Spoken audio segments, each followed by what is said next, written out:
کہ تین فریق ہیں. ایک حماس ہے جو کہتا ہے واحد حل جو ہے وہ فلسطینی ریاست ہے. ایک پیلسٹینین اتھارٹی ہے جو کہتی ہے کہ ایک اسرائیلی ریاست ہو ایک فلسطینی ریاست ہو. اور تیسرا ہے آپ کا نتن یاہو جو صرف اور صرف ایک ریاست چاہتا ہے, وہ بھی اسرائیلی اسٹیٹ سے باہر نکل کر گریٹر اسرائیل کے لیے کام کرنا چاہتا ہے. اس نے کہا یہ جو تسلیم کر رہے ہیں یہ دہشت گرد ملک کو بنانا چاہتے ہیں. یہاں پر وہ کہتا ہے میں نے بڑی محنت کی ہے اس کے لیے, میں نے یہاں پر اتنی آبادیاں قائم کی ہیں, اور اس نے کہا کہ میں یہ نہیں ہونے دوں گا. اور اس کے بعد اس نے دھمکی دی ہے کہ جو ملک یہ کر رہے ہیں ان کے ساتھ اچھا نہیں ہوگا. آپ ٹون چیک کریں, ایک ملک اقوام متحدہ اور پوری دنیا کو تڑیاں لگا رہا ہے.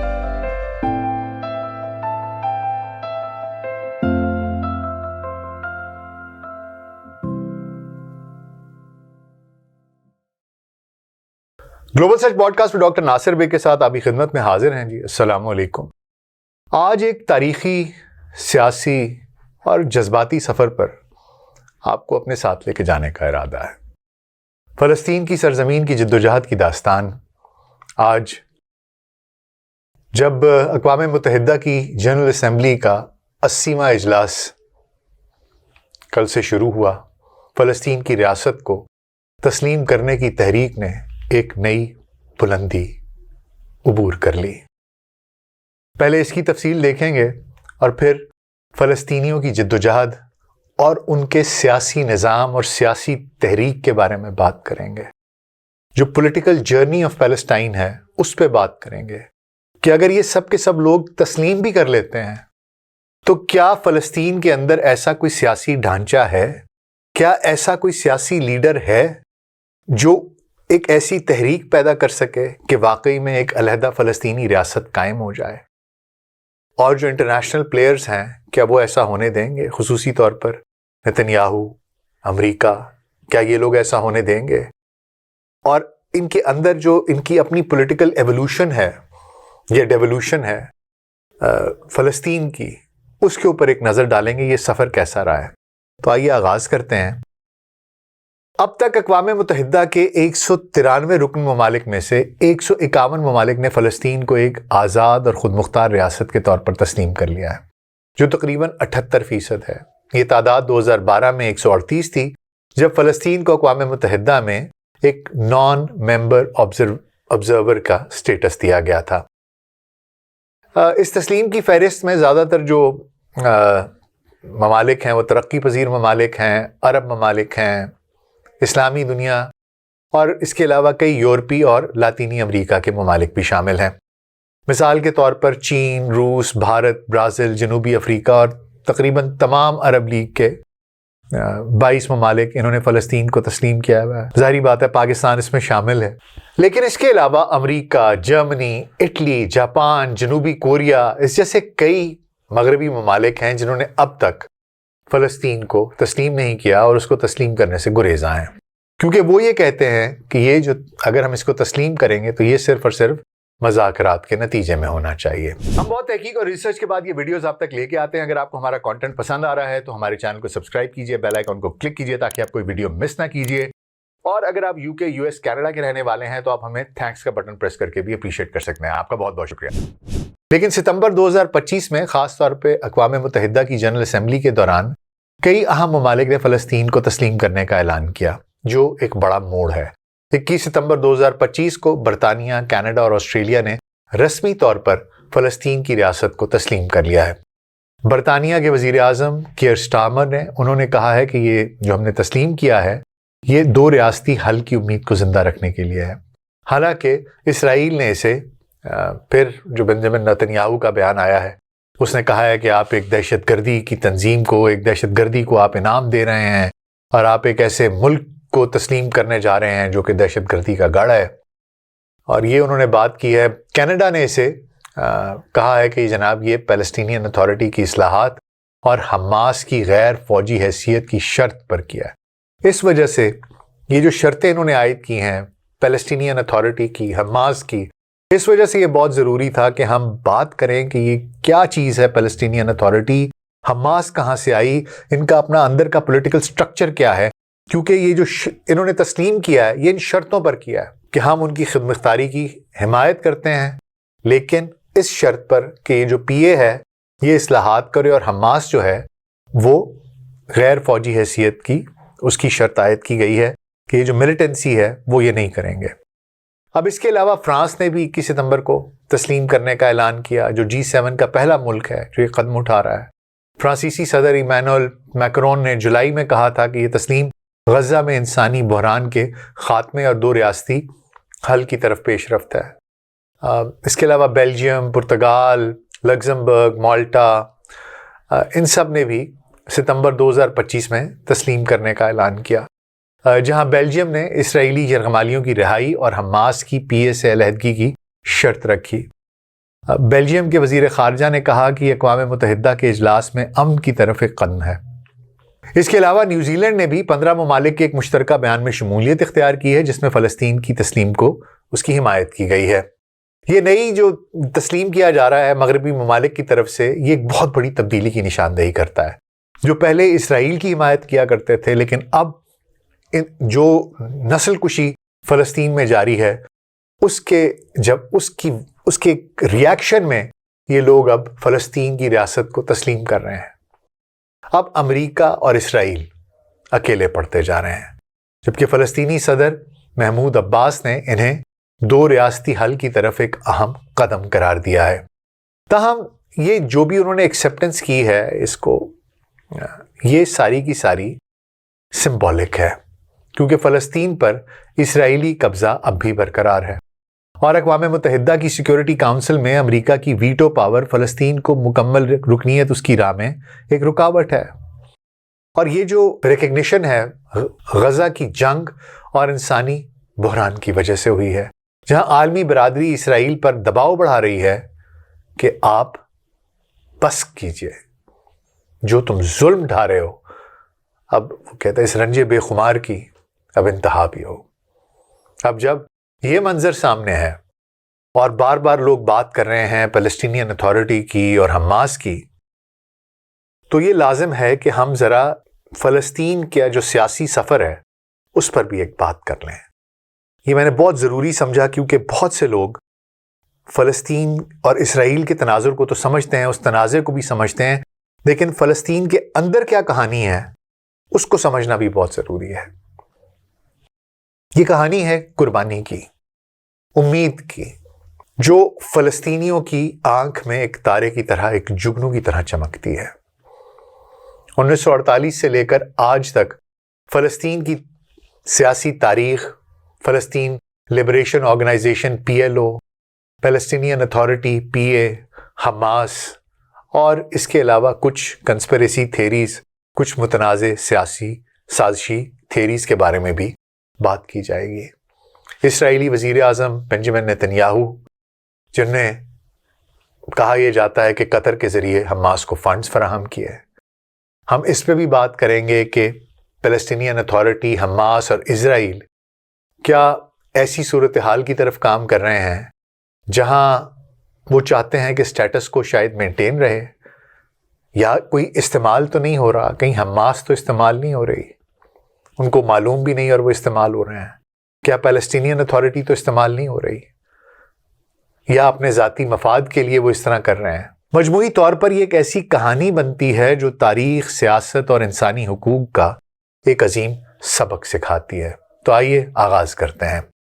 1948 وہ سال تھا جب فلسطین کی تاریخ نے ایک دردناک موڑ لیا۔ اقوام متحدہ کی قرارداد 181 کے تحت برطانوی مینڈیٹ فلسطین کو 2 حصوں میں تقسیم کرنے کی تجویز پیش کرتا تھا، ایک یہودی ریاست اور ایک عرب ریاست۔ یروشلم کو بین الاقوامی شہر بنانے کی بات تھی، لیکن جب اسرائیل نے اپنی ریاست کا یک طرفہ اعلان کیا تو عرب اسرائیل جنگ چھڑ گئی۔ اس جنگ نے فلسطینیوں کے لیے نکبہ یا تباہی کو جنم دیا، جب لاکھوں فلسطینی اپنے گھروں سے بے دخل ہو گئے۔ اس وقت فلسطینیوں کی کوئی مضبوط سیاسی قوت موجود نہیں تھی۔ عرب ممالک خصوصاً مصر اور اردن فلسطینی مفادات کی نمائندگی کیا کرتے تھے۔ آل فلسطین گورنمنٹ قائم ہوئی، جس کی قیادت حاج امین الحسینی کر رہے تھے، لیکن اس کی عملداری صرف غزہ تک محدود تھی اور اسے کوئی خاص اختیار حاصل نہ تھا۔ فلسطینی پناہ گزین لبنان، شام اور مصر میں پھیل گئے۔ یہ وہ وقت تھا جب فلسطینی قوم پرستی کا بیج بویا جا رہا تھا۔ اس بیج نے آگے چل کر بہت بڑے بڑے رہنماؤں کو جنم دیا، جنہوں نے اپنی زندگی فلسطین کی آزادی کے لیے وقف کر دی۔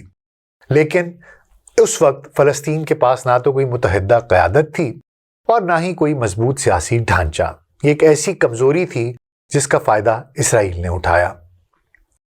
1964 میں عرب لیگ کے ایک سربراہی اجلاس میں فلسطین لبریشن آرگنائزیشن PLO قائم کی گئی۔ اس کا مقصد تھا فلسطینیوں کی سیاسی اور عسکری جدوجہد کو متحد کرنا۔ ابتدائی طور پر اس کی قیادت احمد شقیری کے ہاتھوں میں تھی، لیکن 1969 میں یاسر عرفات، جو فتح پارٹی کے بانی تھے، PLO کے چیئرمین بنے۔ عرفات نے کہا تھا کہ ہم فلسطینی اپنی سرزمین واپس لیں گے، ہمارا مقصد ایک آزاد فلسطینی ریاست ہے اور ہم اس کے لیے ہر ممکن راستہ اپنائیں گے۔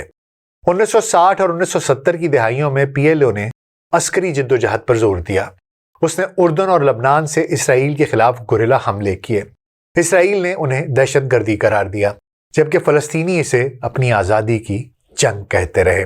سن 1974 میں عرب لیگ نے PLO کو فلسطینی عوام کا واحد جائز نمائندہ قرار دے دیا اور اقوام متحدہ نے بھی اسے مبصر کا درجہ دیا۔ یہ ایک بہت بڑی کامیابی تھی کیونکہ اس نے فلسطینی شناخت کو عالمی سطح پر اجاگر کیا، لیکن PLO کی عسکری حکمت عملی نے اسے تنازعات میں گھیر لیا۔ سن 1971 میں اردن سے اور 1982 میں لبنان سے اسے نکال دیا گیا۔ سن 1988 میں PLO نے ایک اہم موڑ لیا جب اس نے 2 ریاستی حل کو تسلیم کیا اور اسرائیل کے وجود کو قبول کر لیا۔ سن 1993 کے اوسلو معاہدوں نے PLO جو تھا اس کو فلسطین اتھارٹی کے قیام کی راہ دکھائی، لیکن اس سے PLO کی مقبولیت میں کمی آئی کیونکہ کئی فلسطینیوں نے اسے اسرائیل کے ساتھ سمجھوتا سمجھا۔ PLO کے اہم رہنماؤں میں احمد شقیری شامل تھے، جنہوں نے اسے عرب ممالک کے زیر اثر بنایا، یاسر عرفات جنہوں نے اسے عالمی شناخت دی، اور محمود عباس جو آج اس کے چیئرمین ہیں لیکن بدعنوانی کے الزامات کا سامنا کر رہے ہیں۔ یہاں سے PLO کے زوال کی داستان شروع ہوتی ہے۔ PLO کی زوال کی کئی وجوہات تھیں۔ اوسلو معاہدے کے بعد فلسطین اتھارٹی، جو پیلسٹینین اتھارٹی تھی PA، اس نے PLO کی جگہ لے لی اور اس کی سیاسی اہمیت کم ہو گئی۔ بدعنوانی اور اقربا پروری کے الزامات نے PLO اور PA دونوں کی ساکھ کو نقصان پہنچایا۔ فلسطین عوام کہتے ہیں کہ ہم نے عرفات پر بھروسہ کیا، لیکن اب ہم دیکھتے ہیں کہ PA کے رہنما اپنی جیبیں بھرتے ہیں جبکہ ہم غربت میں جیتے ہیں۔ 2006 کے انتخابات کے بعد حماس کی فتح نے PLO کی کمزوری کو مزید عیاں کر دیا۔ محمود عباس نے انتخابات ملتوی کر دیے اور PA کی آمریت پسندی نے اس کی عوام حمایت تقریباً مکمل طور پر ختم کر دی۔ آج 87% فلسطینی پیلسٹینین اتھارٹی PA کو بدعنوان سمجھتے ہیں اور 78% عباس سے مستعفی ہونے کا مطالبہ کرتے ہیں۔ یہ ایک ایسی صورتحال ہے جس نے فلسطینیوں کی سیاسی جدوجہد کو کمزور کیا اور انہیں ایک متحدہ قیادت سے محروم کر دیا۔ فلسطینین اتھارٹی جو ہے 1994 میں اوسلو معاہدوں کے نتیجے میں قائم ہوئی۔ اس کا مقصد ویسٹ بینک اور غزہ میں خود مختار حکومت قائم کرنا تھا، لیکن 2006 کے انتخابات میں حماس نے فتح کو شکست دی اور 2007 میں حماس نے غزہ پر قبضہ کر لیا۔ حماس کے ایک رہنما نے کہا تھا کہ ہم اسرائیل کو تسلیم نہیں کریں گے، ہمارا جہاد یروشلم کی آزادی تک جاری رہے گا۔ اس سے فلسطینی علاقے 2 حصوں میں تقسیم ہو گئے، ویسٹ بینک جس میں کہ پیلسٹینین اتھارٹی PA تھی اور غزہ جس میں حماس تھی۔ حماس 1987 میں پہلی انتفاضہ کے دوران قائم ہوئی۔ یہ مسلم برادری سے نکل کر ایک سیاسی اور عسکری تحریک بنی۔ 2006 کی انتخابات فلسطین کے آخری انتخابات تھے جہاں حماس نے 44% ووٹ حاصل کیے، لیکن حماس اور PA کے درمیان اختلافات نے فلسطینی مقصد کو شدید نقصان پہنچایا، جبکہ PA سفارتکاری پر یقین رکھتی تھی اور حماس عسکری مزاحمت کو ترجیح دیتی تھی۔ یہ تقسیم اسرائیل کے لیے ایک بہترین موقع فراہم کر گئی کہ وہ فلسطینیوں کی کمزوریوں کا فائدہ اٹھائے۔ 2007 میں حماس نے غزہ سے فتح کے تمام عہدیداروں کو نکال دیا اور اسرائیل نے غزہ پر ناکہ بندی کر دی۔ اس سے غزہ کے عوام کو معاشی اور انسانی بحران کا سامنا کرنا پڑا۔ دوسری طرف پی اے ویسٹ بینک میں اپنی گرفت مضبوط کرنے میں ناکام رہی۔ دونوں گروہوں کی لڑائی نے فلسطینیوں کی متحدہ آواز کو ختم کر دیا اور عالمی برادری کے سامنے فلسطینی مقصد کمزور ہو گیا۔ میں ایک متنازع سازشی تھیوری، ایک کنسپریسی تھیوری کی طرف آتا ہوں جو حالیہ برسوں میں کافی زیر بحث رہی ہے۔ الزام یہ ہے کہ اسرائیلی وزیر اعظم بنیامین نتنیاہو نے قطر کے ذریعے حماس کو فنڈز فراہم کیے تاکہ فلسطینیوں کے درمیان تقسیم کو برقرار رکھا جائے اور ایک آزاد فلسطینی ریاست کے قیام کو روکا جائے۔ رپورٹس کے مطابق 2014 سے قطر نے غزہ کو ہر ماہ $30 ملین فراہم کیے۔ اس میں سے $10 ملین غزہ کے پاور پلانٹ کے لیے ایندھن، $10 ملین سرکاری ملازمین کی تنخواہیں اور $10 ملین غریب خاندانوں کے لیے نقد امداد کے طور پر تھے۔ یہ فنڈز اسرائیل کی اجازت سے غزہ میں داخل ہوتے اور کچھ مواقع پر نقد رقم سوٹ کیسز میں اسرائیلی سرحدوں سے گزر کر جاتی۔ 2018 میں نتنیاہو نے قطری قیادت کو ایک خفیہ خط لکھا جس میں ان سے درخواست کی کہ وہ غزہ کو فنڈنگ جاری رکھیں کیونکہ اس سے علاقائی استحکام برقرار رہے گا اور انسانی بحران سے بچا جا سکے گا۔ لیکن شن بیت کے سابق رہنما نداف آرگمن نے 2019 میں بنجامن نتنیاہو کو خبردار کیا کہ یہ فنڈز حماس کی عسکری شاخ تک جا رہے ہیں۔ 2020 میں اسرائیلی ملٹری انٹیلیجنس نے بتایا کہ حماس کے عسکری سربراہ محمد دیف ہر ماہ $4 ملین ہتھیاروں کے لیے استعمال کر رہے ہیں۔ پھر بھی نتنیاہو نے ان وارننگز کو نظر انداز کیا۔ نتنیاہو کے ناقدین جیسے کہ سابق اسرائیلی وزیر اعظم ایہود اولمرٹ وہ کہتے ہیں کہ نتنیاہو نے حماس کو فنڈنگ کی اجازت اس لیے دی تاکہ ویسٹ بینک میں پی اے کو کمزور کیا جائے۔ 2019 میں نتنیاہو نے اپنی لیکوڈ پارٹی کے ایک اجلاس میں کہا تھا کہ جو کوئی فلسطینی ریاست کے قیام کو روکنا چاہتا ہے اسے حماس کو مضبوط کرنے اور غزہ کو فنڈز دینے کی حمایت کرنی چاہیے۔ اس کا مقصد تھا کہ حماس اور پی اے کے درمیان تقسیم برقرار رہے جس سے فلسطینیوں کی ایک متحدہ قیادت اور ایک آزاد ریاست کا امکان کمزور ہو جائے۔ اب اس کا ایک دوسرا پہلو یہ بھی تھا کہ چونکہ حماس کے عسکری ونگز تھے اور وہ کوئی نہ کوئی عسکری کارروائی کرتے تھے اور ان کی عسکری کارروائی کے نتیجے میں اسرائیل اپنا ایک مظلومانہ اور ایک وکٹم کارڈ پلے کر کے کہ دیکھیے میرے ساتھ یہ ہوا، اور اس کے بعد پوری دنیا کی حمایت حاصل کر لیتا تھا۔ جیسا کہ ہم نے 2023 اکتوبر کے بعد سے بھی دیکھا کہ ہمارے 1200 لوگ ہلاک ہو گئے، ہمارے 250 لوگ یرغمالی بنا لیے گئے، ہمارے 50 ابھی بھی یرغمالی ہیں۔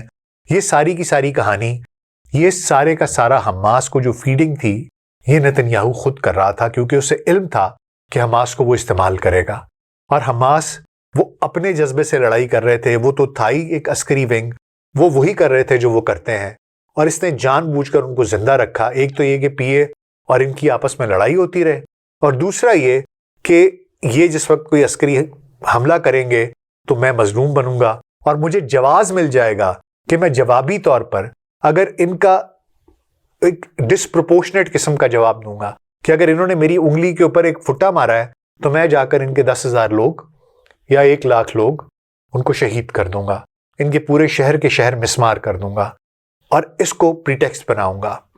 اس وجہ سے نتنیاہو نے یہ سارے کا سارا کھیل کھیلا۔ ایک فلسطینی شہری کی سوچ سے سوچیں تو کہا جا سکتا ہے کہ اگر اسرائیل واقعی ان کی آزادی چاہتا تو حماس اور پی اے کو لڑانے کی بجائے متحد ہونے دیتا۔ یہ کھیل ہے جس میں نقصان صرف اور صرف فلسطین کا ہو رہا ہے۔ اسرائیلی تجزیہ کار کہتے ہیں کہ نتنیاہو نے حماس کو بغیر حماس کے جانے ہوئے استعمال کیا۔ حماس کو اس چیز کا علم بھی نہیں تھا، لیکن وہ نتنیاہو کے ہی پلان کا حصہ بن گئے جس سے وہ غزہ کو میں کنٹرول برقرار رکھ سکے اور پی اے کو کمزور کیا جاتا رہا۔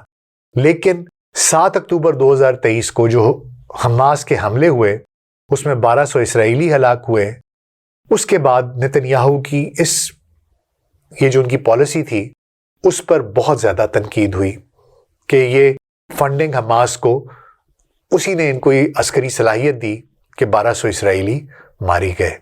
لیکن اس کا جو جواب دیا نتنیاہو کی طرف سے اور 70,000 سے زیادہ فلسطینی شہید کر دیے گئے، جس میں بچے ہیں، عورتیں ہیں، جس طریقے سے غزہ کو ملبے کا ڈھیر بنا دیا گیا، اور اب 9-10 ممالک کے اوپر اسرائیل بمباری کر چکا ہے، اس چیز کو پریٹیکسٹ بنا کر اس نے اپنا لانچنگ پیڈ اسے وہ لانچ کر دیا ہے، وہ اوفینسو جس سے اس نے گریٹر اسرائیل بنانا ہے۔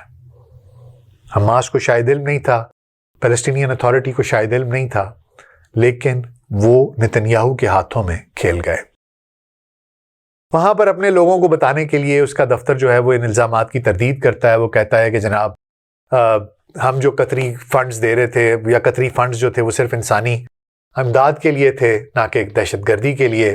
اور وہ کہتے ہیں کہ جی حماس نے اپنے شہری بجٹ سے یہ پیسے نکالے ہیں اور دوسرے ذرائع سے کہیں حاصل کیے ہیں، ادھر سے نہیں نکالے۔ بہرحال وہ اپنی جو ملک کے اندر کی سیاست ہے اس کو وہاں پر اپنے آپ کو زندہ رکھنے کے لیے اس قسم کی گفتگو کرتے رہتے ہیں۔ اب جناب میں آپ کو متعارف کروانے جا رہا ہوں ایک ایسی شخصیت سے جس کا نام مروان برغوثی ہے، جو فلسطینیوں کے لیے ایک ہیرو ہے اور محمود عباس، حماس اور اسرائیل تینوں کے لیے ایک پیچیدہ چیلنج ہے۔ مروان برغوثی 6 جون سن 1959 کو ویسٹ بینک کے گاؤں قبر میں پیدا ہوئے۔ وہ ایک عام فلسطینی خاندان سے ان کا تعلق تھا، لیکن ان کی زندگی اس وقت تبدیل ہوئی جب 1967 میں اسرائیل نے ویسٹ بینک پر قبضہ کیا۔ وہ صرف 7 برس کے تھے جب انہوں نے اسرائیلی فوج کو اپنے پڑوسیوں کو گرفتار کرتے اور مارتے دیکھا۔ اس وقت انہوں نے فیصلہ کیا کہ وہ اپنی قوم کی آزادی کے لیے لڑیں گے۔ 15 سال کی عمر میں برغوثی فتح کے یوتھ ونگ میں شامل ہو گئے۔ انہوں نے بیرزیت یونیورسٹی سے تاریخ اور سیاسیات میں BA کیا اور بعد میں عرب لیگ کے انسٹیٹیوٹ سے ڈاکٹریٹ کی ڈگری حاصل کی۔ 1987 میں پہلی انتفاضہ سے پہلے اسرائیل نے انہیں اردن جلا وطن کر دیا، لیکن 1993 کے اوسلو معاہدے کے بعد وہ واپس لوٹ آئے ویسٹ بینک میں۔ برغوثی نے اوسلو معاہدوں کی حمایت کی کیونکہ وہ 2 ریاستی حل پر یقین رکھتے تھے۔ انہوں نے 1996 میں فلسطینی قانون ساز کونسل کے لیے الیکشن لڑا اور اسرائیلی سیاستدانوں کے ساتھ بات چیت کی، ان کے ساتھ اچھے تعلقات استوار کرنے کی کوشش کی۔ لیکن جب اوسلو معاہدوں سے فلسطینیوں کی امیدیں پوری نہ ہوئیں تو برغوثی نے دوسری انتفاضہ 2000 سے 2005 میں بہت ہی اہم کردار ادا کیا۔ دوسری انتفاضہ کے دوران برغوثی فتح کی عسکری شاخ جو اس کی تنظیم ہے اس کے رہنما تھے۔ اسرائیل نے ان پر الزام لگایا کہ وہ الاقصی شہداء بریگیڈ کے حملوں کے ذمہ دار ہیں، جن میں 5 اسرائیلی ہلاک ہوئے تھے۔ 2002 میں اسرائیلی فوج نے انہیں رام اللہ سے گرفتار کیا اور 2004 میں 5 بار عمر قید سنا دی۔ برغوثی نے اسرائیلی عدالت کو تسلیم کرنے سے انکار کیا اور کہا کہ وہ صرف فلسطینی مزاحمت کی حمایت کرتے ہیں۔ جیل میں ہونے کے باوجود برغوثی نے 2 ریاستی حل کی حمایت جاری رکھی۔ 2006 میں فلسطینی قیدیوں کی دستاویز کی تیاری میں اہم کردار ادا کیا، جس میں فتح، حماس اور دیگر گروہوں نے 1967 کی سرحدوں پر مبنی ایک فلسطینی ریاست کے قیام پر اتفاق کیا۔ 2012 میں انہوں نے کہا کہ اسرائیل کا سن 1967 کی سرحدوں پر واپس جانا اور ایک فلسطینی ریاست کا قیام تنازع کا خاتمہ کر سکتا ہے۔ برغوثی کی مقبولیت کی ایک بڑی وجہ ان کا فلسطینیوں کے ساتھ گہرا تعلق ہے۔ وہ جیل سے خطوط اور مضامین کے ذریعے فلسطینیوں سے رابطے میں رہتے ہیں۔ 2017 میں انہوں نے فلسطینی قیدیوں کو بھوک ہڑتال کی ان کی قیادت کی، جس سے قیدیوں کے حقوق میں بہتری آئی۔ دسمبر 2024 کے ایک سروے میں وہ عباس سے 40 پوائنٹس آگے تھے مقبولیت میں۔ انہیں فلسطین کا نیلسن منڈیلا کہا جاتا ہے کیونکہ وہ نہ صرف فتح کے حامیوں کے بلکہ حماس کے ووٹرز میں بھی بے حد مقبول ہیں۔ مروان برغوثی کی مقبولیت کے باوجود 3 بڑی قوتیں ان کی رہائی کی راہ میں رکاوٹ ہیں: محمود عباس، حماس اور اسرائیل۔ محمود عباس جو PA کے صدر ہیں برغوثی کو اپنی قیادت کے لیے خطرہ سمجھتے ہیں۔ عباس 88 سال کے ہیں اور 2005 سے صدر ہیں، لیکن انہوں نے 18 سال سے انتخابات نہیں کروائے۔ ایک سروے کے مطابق 81% فلسطینی عباس سے مستعفی ہونے کا مطالبہ کرتے ہیں۔ عباس کہتے ہیں کہ برغوثی ایک ہیرو ہو سکتا ہے لیکن وہ PA کے استحکام کو خطرے میں ڈال سکتا ہے۔ ہمیں ایک مضبوط قیادت کی ضرورت ہے اور میں اسے سنبھال سکتا ہوں، لیکن حقیقت یہ ہے کہ عباس کے قریبی ساتھی جیسے حسن الشیخ اور ماجد فرانج یہ برغوثی کی رہائی سے ڈرتے ہیں کیونکہ وہ ان کی جانشینی کو چیلنج کر سکتے ہیں۔ 2011 میں جب حماس نے اسرائیلی فوج گلاد شلیت کے بدلے 1027 قیدیوں کی رہائی کا معاہدہ کیا، عباس نے برغوثی کی رہائی کو روکنے کے لیے اسرائیل اور امریکہ کو قائل کیا۔ حماس نے حالانکہ حالیہ مذاکرات میں برغوثی کی رہائی کا مطالبہ کیا ہے، لیکن یہ زیادہ تر لوگ یہ کہتے ہیں کہ سیاسی فائدے کے لیے ہے کیونکہ وہ حماس کے علاقے میں بھی بہت مشہور ہیں۔ حماس کے ایک سینئر رہنما اسامہ حمدان نے فروری 2024 میں کہا تھا کہ ہم برغوثی کی رہائی چاہتے ہیں کیونکہ وہ فلسطینی جدوجہد کی علامت ہے، لیکن ہماری لڑائی اسرائیل کے خاتمے تک جاری رہے گی۔ حقیقت یہ ہے کہ حماس بھی یہ جانتی ہے کہ برغوثی کی رہائی ان کی سیاسی پوزیشن کو کمزور کر سکتی ہے کیونکہ وہ فتح کے رہنما ہیں اور حماس کے نظریے سے مختلف دو ریاستی حل کی حمایت کرتے ہیں۔ حماس ایک عسکری حل کی طرف جاتی ہے جبکہ وہ سیاسی حل کی طرف جاتے ہیں۔ حماس کہتے ہیں کہ ہم اسرائیل کو تسلیم نہیں کریں گے، وہ ایک ریاستی حل کی طرف جاتے ہیں، اور پیلسٹینین اتھارٹی اور برغوثی دو ریاستی حل کی طرف جاتے ہیں۔ اس وجہ سے کیونکہ انہیں پتہ ہے کہ نظریات کا کلیش ہے، اس وجہ سے بھی وہ ان سے گھبراتے ہیں۔ اب اسرائیل کی بات کی جائے تو اسرائیل برغوثی کو ایک دہشت گرد سمجھتا ہے۔ اسرائیلی حکام خصوصی طور پر نتن یاہو یہ کہتے ہیں کہ برغوثی ایک دہشت گرد ہے، اس کی رہائی فلسطینیوں کو متحد کر سکتی ہے اور یہ ہمارا مفاد میں نہیں ہے۔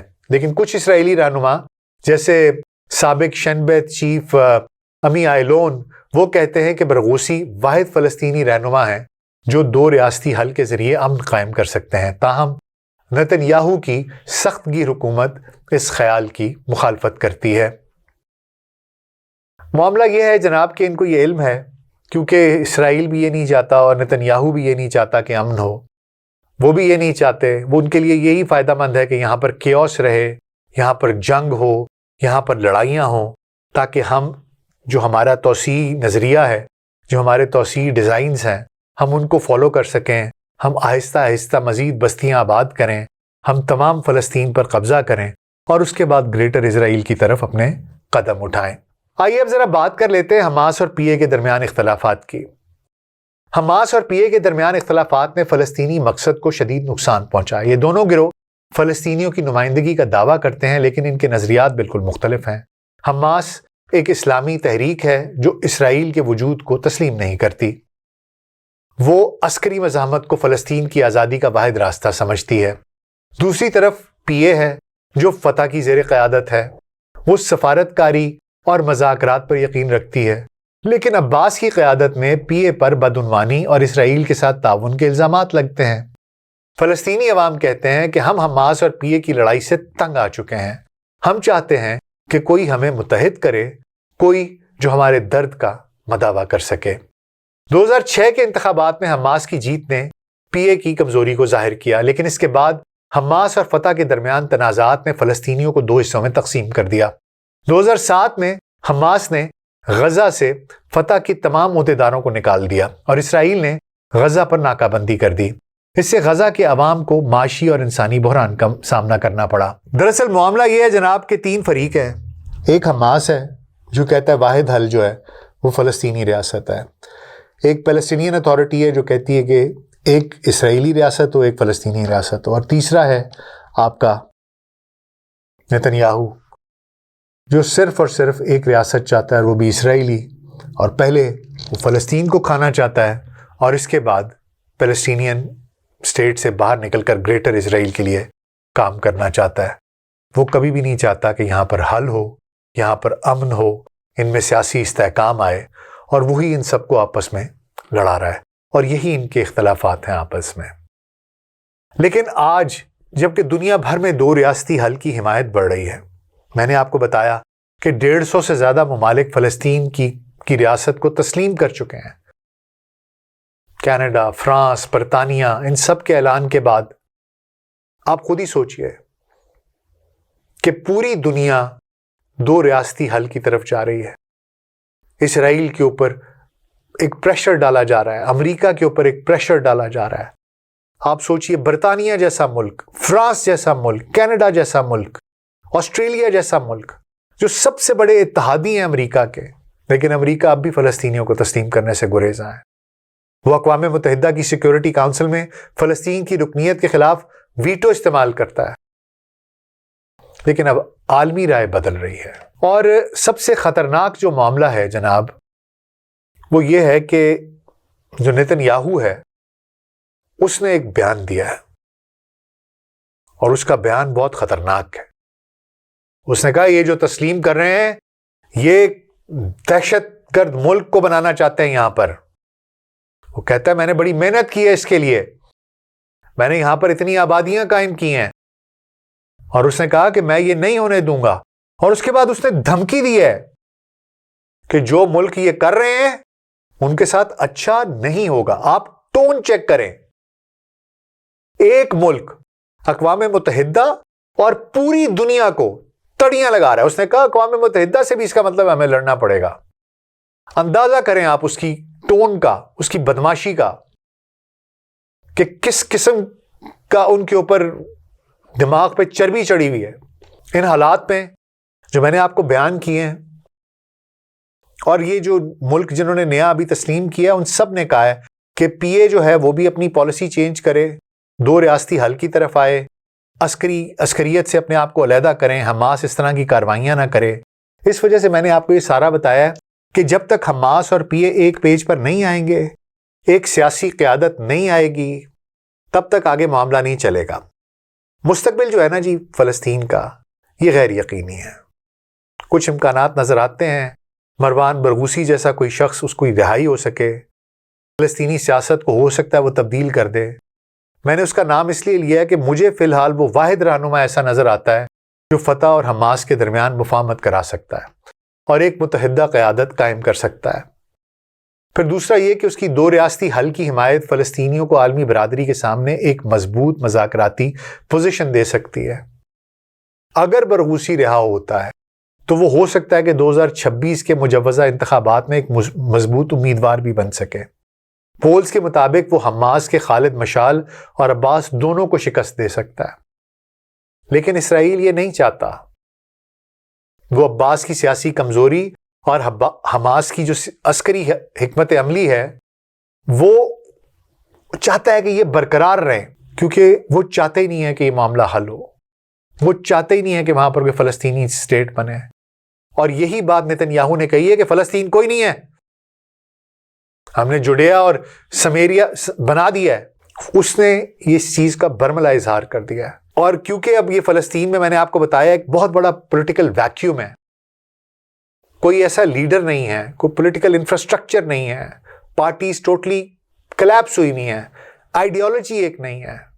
اسرائیل میں 50 اسٹیٹس 1 اسرائیل کے نام پر ایک کانفرنس ہوئی ہے جس میں امریکہ کے 250 اسٹیٹس، سب اسٹیٹس کے 50 اسٹیٹس 1 اسرائیل، ہر ایک اسٹیٹ سے لوگ آئے ہیں، لا میکرز آئے ہیں، 250 سے زیادہ۔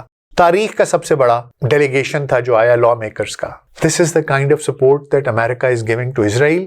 اور جیسا کہ میں نے پہلے بھی اپنی ایک ویڈیو میں بتایا تھا، آپ ہو سکے تو دیکھیے گا، یہ ساری چیزیں آپس میں انٹر ریلیٹڈ ہیں کہ کون کس کو، کہ امریکہ اسرائیل کی اس طرح کی سپورٹ کیوں کرتا ہے انکنڈیشنل، وہ دیکھیے گا۔ اور اس کے میں نے آخر میں بتایا تھا کہ ایک زمانہ تھا جب امریکہ اسرائیل کو استعمال کر رہا تھا، اب اسرائیل امریکہ کو استعمال کر رہا ہے۔ بہت سے لوگ یہ کہتے ہیں کہ اب حکم وائٹ ہاؤس میں بھی نیتن یاہو کا چلتا ہے۔ اس لیے مجھے یہ لگتا ہے کہ جب تک امریکہ اس معاملے کو حل نہیں کرنا چاہے گا، وہ اس کے اوپر زور ڈالے تو شاید، لیکن جیسا میں نے کہا کہ اب اسرائیل کہتا ہے اور امریکہ سنتا ہے، ان کے ڈیلیگیٹس یہاں پر آتے ہیں یہ جانتے ہوئے کہ نسل کشی ہو رہی ہے، جسے پوری دنیا نسل کشی کہہ رہی ہے، ہزاروں لوگوں کو شہید کر چکے ہیں، شہر کا شہر مسمار کر چکے ہیں، لیکن کسی میں اتنی انسانیت نہیں ہے، بے حسی کی انتہا ہے۔ اور نیتن یاہو تو ایک، میں کیا کہوں، ایک باولے بیسٹ کی طرح، جنگلی جانور کی طرح اس کے سر پر خون سوار ہے، اور وہ صرف اور صرف اپنا جو گول ہے وہ حاصل کرنا چاہتا ہے کہ میں فلسطین کو ختم کروں، صفائے ہستی سے مٹاؤں، میں گریٹر اسرائیل بناؤں، میں ہیکل سلیمانی بلاؤں، اور میں اپنے جو اس کا فالس مسایہ ہے، دجال ہے، اس کو ویلکم کروں۔ یہ سب کہانیاں اسی طرف جا رہی ہیں۔ تو حضور آخر میں اتنا ہی کہوں گا کہ پوری دنیا تسلیم کر رہی ہے، لیکن فلسطین کے اندر جب تک ایک پولیٹیکل لیڈرشپ نہیں ہوگی، ایک فریم ورک نہیں ہوگا، ایک نہیں ہوں گے، یہ ملیٹنسی نہیں چھوڑیں گے، عسکری ونگز نہیں ختم کریں گے، دو ریاستی حل کی طرف بات نہیں کریں گے، ٹیبل پر بیٹھ کر نیگوسیشن نہیں کریں گے، اگر آپ عسکریت جاری رکھیں گے تو آپ اسرائیل کو بار بار موقع دیتے رہیں گے کہ وہ آئے اور آپ کو دوبارہ سے اٹیک کرے، اور دنیا آپ کے اوپر انگلیاں اٹھاتی رہے گی۔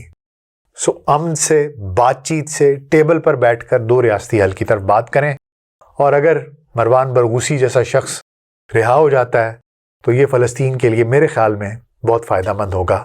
بہرحال آپ کا اس کے بارے میں کیا خیال ہے؟ مجھے کامنٹس میں ضرور بتائیے گا۔ اپنا خیال رکھیے گا۔ شکریہ۔